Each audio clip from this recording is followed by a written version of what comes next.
Hello students, welcome to another lecture of class 12 chemistry. तो concentration of solution हम complete कर चुके हैं। अभी तक चैप्टर चल रहा है सोल्यूशन। कॉन्सेंट्रेशन ऑफ सोल्यूशन हम कंप्लीट कर चुके हैं और जो नेक्स्ट टॉपिक हमारा स्टार्ट होने वाला है वो है सॉल्युबिलिटी। ठीक है, तो सॉल्युबिलिटी क्या होती है सबसे पहले वो देखिए। सॉल्युबिलिटी की डेफिनेशन पढ़िए क्या है। It is defined as the maximum amount of solute that can be dissolved in a fixed amount of solvent और solution at a given temperature. ठीक है, देखो समझो पहले क्या है। मान लो ये पानी है एक बॉटल के अंदर। ठीक है, अभी ये थोड़ा सा पी लिया, 1 लीटर से कम है। मान लो 1 लीटर पानी है इसके अंदर। ठीक, 1 लीटर यहाँ तक होगा पूरा। 1 लीटर पानी है यानी फिक्स्ड अमाउंट ऑफ सॉल्वेंट है, सही। और इस रूम का, जिस रूम में मैं पढ़ा रहा हूँ आपको, अभी इस रूम का कुछ ना कुछ टेम्परेचर है। मान लो 25 डिग्री इस रूम का टेम्परेचर है। तो रूम का टेम्परेचर मुझे कांस्टेंट रखना है 25 डिग्री।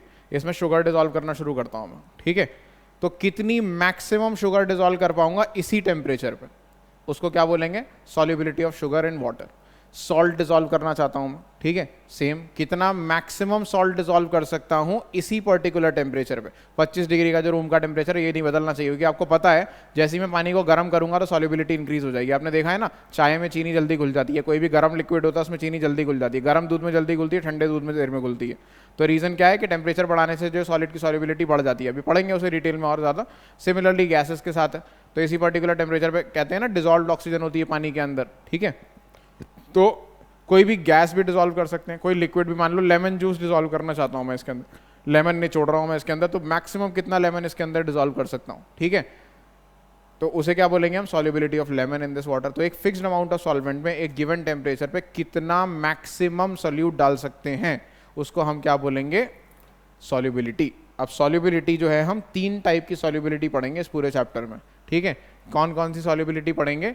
सबसे पहले पढ़ेंगे गैस इन लिक्विड, और दूसरा पढ़ेंगे लिक्विड इन लिक्विड, और तीसरा पढ़ेंगे सॉलिड इन लिक्विड। यानी लिक्विड को हम सॉल्वेंट लेके चलेंगे, उसके अंदर पहले गैस डिसॉल्व करेंगे, फिर लिक्विड डिसॉल्व करेंगे, फिर सॉलिड डिसॉल्व करेंगे। एक एक करके सॉल्युबिलिटी पढ़ेंगे। ठीक है, तो अभी वैसे तो आपका जो बचा हुआ चैप्टर है पूरा रिमेनिंग यही है, लेकिन बेसिकली इसको अभी ब्रीफ कर रहे हैं, थोड़ा सा एक एक पॉइंट बता रहे हैं सॉल्युबिलिटी के बारे में, फिर इसी के बारे में एक एक करके ये टॉपिक डिटेल में होगा। ठीक है, तो सबसे पहले गैस इन लिक्विड के बारे में थोड़ा सा ब्रीफली समझ लेते हैं क्या है।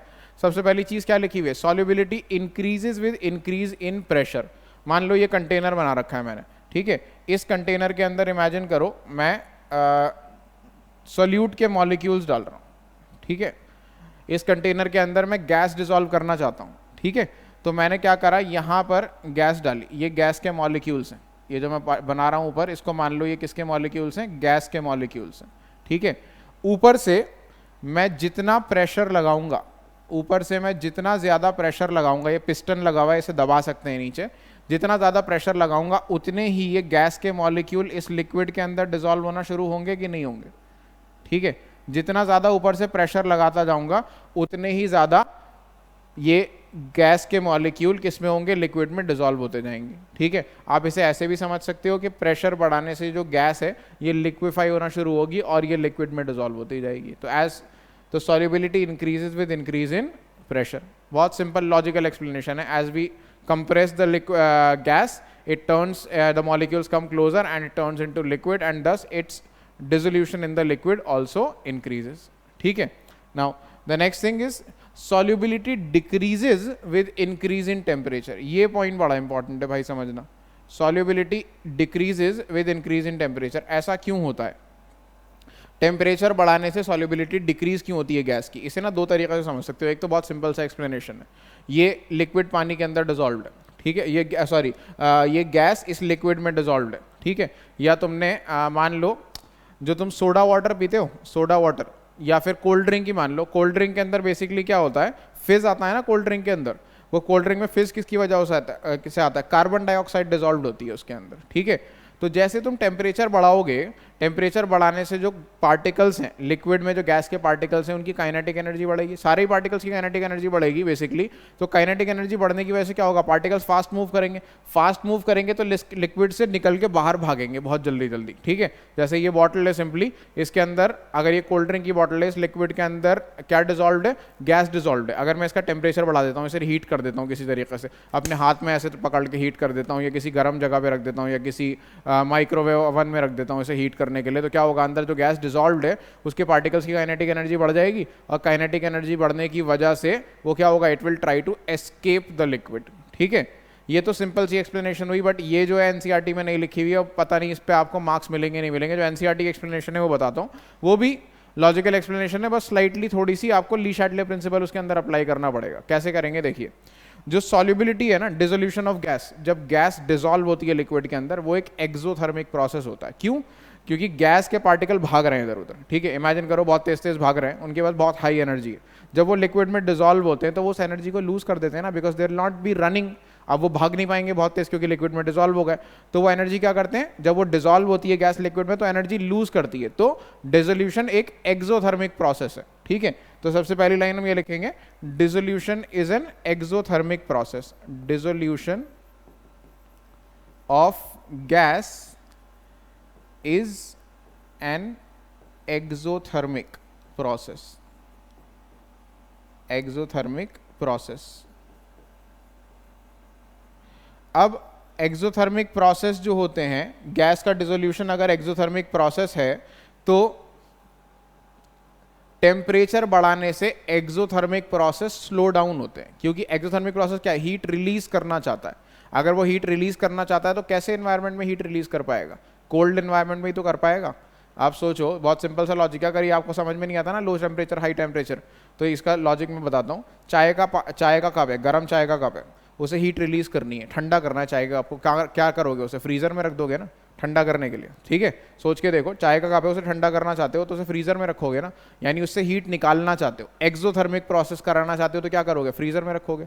तो एक्सोथर्मिक प्रोसेस फास्ट कहाँ पे होंगे, कोल्डर टेम्परेचर पर। ठीक है, और हॉटर टेम्परेचर पे वो स्लो हो जाएंगे, हाई टेम्परेचर पे क्या हो जाएंगे, स्लो हो जाएंगे। अगर चाय के कप को ठंडा करना है तो उसे और गर्म एरिया में रख दो तो वो और गर्म हो जाएगा, ठंडा थोड़ी होगा। ठीक है, तो डिसोल्यूशन अगर एक्सोथर्मिक प्रोसेस है, यानी वो हीट रिलीज करना चाहता है और तुम उसे और हाई टेम्परेचर पे रख रहे हो, तो वो क्या हो जाएगा, स्लो डाउन हो जाएगा कि नहीं हो जाएगा, यानी कि सॉल्युबिलिटी कम हो जाएगी कि नहीं हो जाएगी। ठीक है, तो देयरफॉर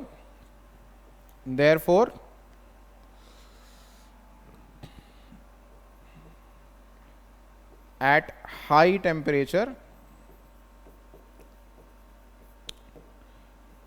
dissolution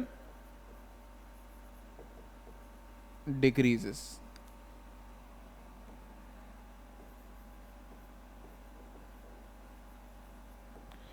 ठीक है, गैस का डिसोल्यूशन जो है लिक्विड में एक्सोथर्मिक प्रोसेस पे है, एक्सोथर्मिक प्रोसेस है, तो टेम्परेचर बढ़ाने से वो क्या हो जाता है, डिक्रीज हो जाता है। और ये किसके अकॉर्डिंग है, this is according to le Chatelier's principle. This is according to what, le Chatelier's principle, जो आपने 11th क्लास इक्विलिब्रियम चैप्टर के अंदर पढ़ा था। ली शैटलियर्स प्रिंसिपल।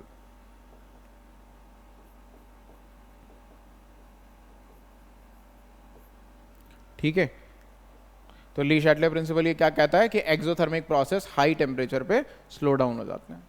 ठीक है, क्योंकि dissolution of gas exothermic process है तो वो हाई टेम्परेचर पे स्लो डाउन हो जाएगा। नेक्स्ट, तो आपने टेम्परेचर का इंपैक्ट देख लिया डिसोल्यूशन पे और प्रेशर का इंपैक्ट देख लिया। तो समराइज अगर कर दूं मैं, तो प्रेशर बढ़ाने से सॉल्युबिलिटी भी बढ़ती है, तो pressure and solubility directly related हुआ। सॉल्युबिलिटी प्रेशर बढ़ाने से सॉल्युबिलिटी इंक्रीज होती है, तो pressure is directly related to solubility.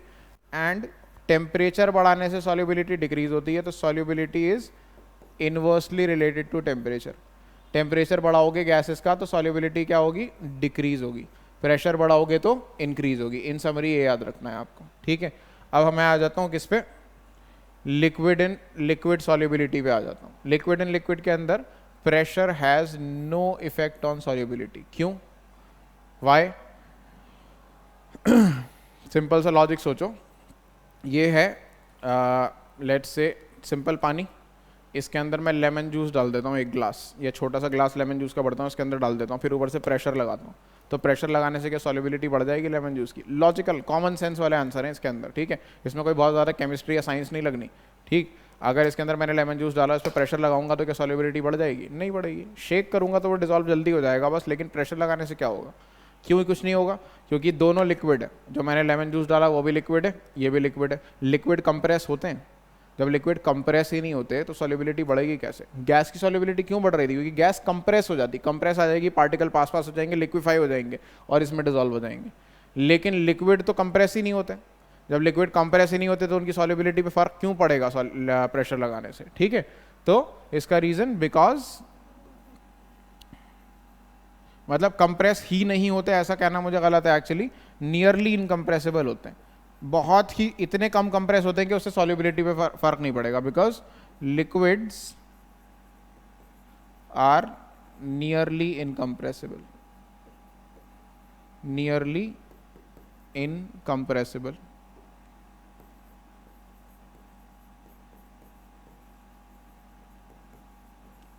ठीक है, तो प्रेशर का कोई इंपैक्ट नहीं होता सॉल्युबिलिटी पे क्योंकि लिक्विड्स नियरली इनकम्प्रेसिबल होते हैं। अब टेम्परेचर का क्या लिखा हुआ है?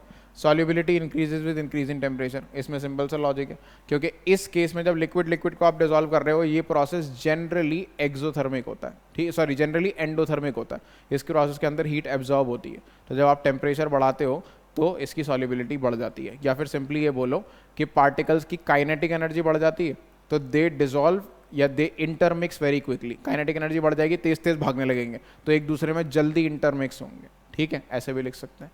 ठीक है, तो इसका रीजन क्या हुआ? Because increase in temperature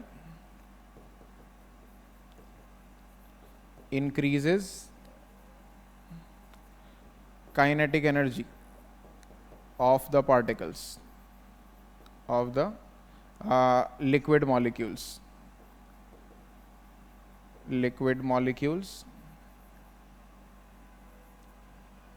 so they intermix quickly, so they intermix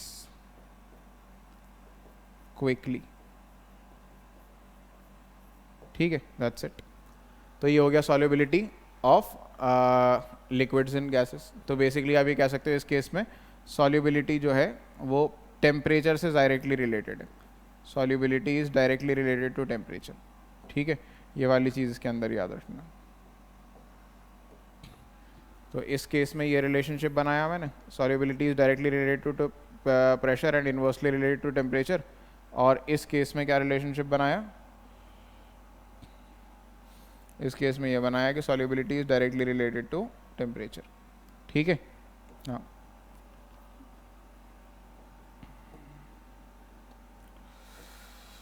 आखिरी है solubility of solids in liquid. तो इसमें भी वही चीज़ है, pressure has no effect on solubility. इसका रीज़न क्या हो जाएगा? Same reason, because same reason हो जाएगा क्या? Because solids are nearly incompressible. जैसे लिक्विड्स नियरली इनकम्प्रेसिबल होते हैं, वैसे ही सॉलिड भी नियरली इनकम्प्रेसिबल होते हैं। तो इसमें भी यही आ जाएगा, सॉलिड्स आर नियरली इनकम्प्रेसिबल। तो जब कंप्रेस नहीं होंगे तो डिसॉल्व भी नहीं होंगे। ठीक है, और इंक्रीजेज विद टेम्परेचर, तो इसमें भी यही रिलेशनशिप बन गया, सॉल्युबिलिटी इंक्रीजेज विद टेम्परेचर। तो इसमें तो कह सकते हो, खैर वो वाला रिलेशन बहुत बिल्कुल ट्रू है कि डिसोल्यूशन जो है it's almost always endothermic. Dissolution क्योंकि एंडोथर्मिक प्रोसेस होता है, जब आप सॉलिड को किसी लिक्विड में डिसॉल्व करते हो जनरली हीट रिलीज होती है।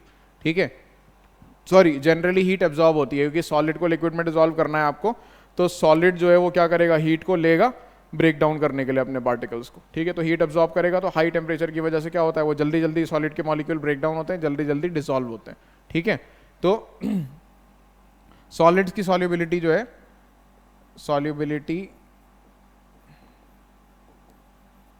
Of solids in liquid is endothermic.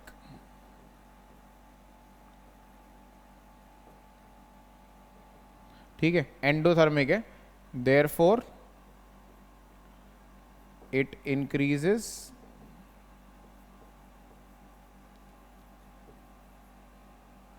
at high temperature।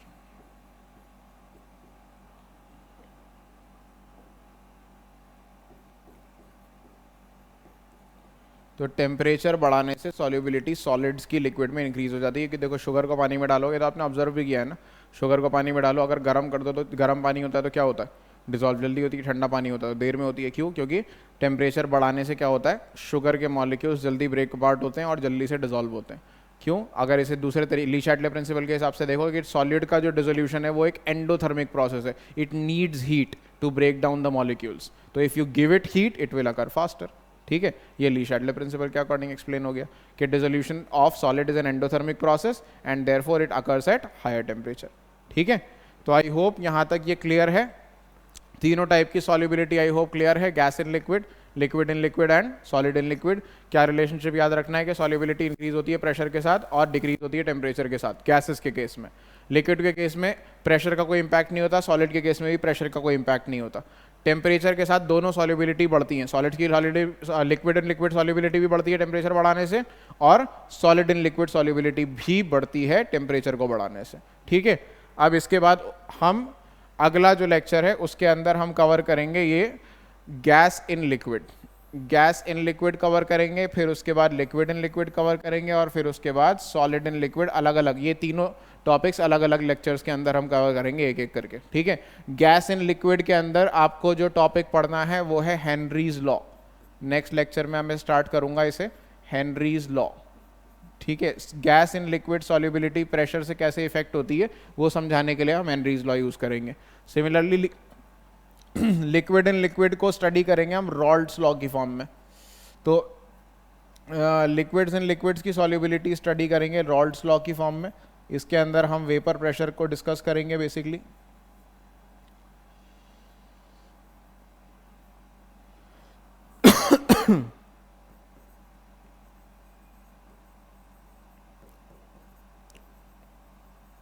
और सॉलिड इन लिक्विड के अंदर एक प्रॉपर्टीज पढ़ेंगे हम, कॉलिगेटिव प्रॉपर्टीज।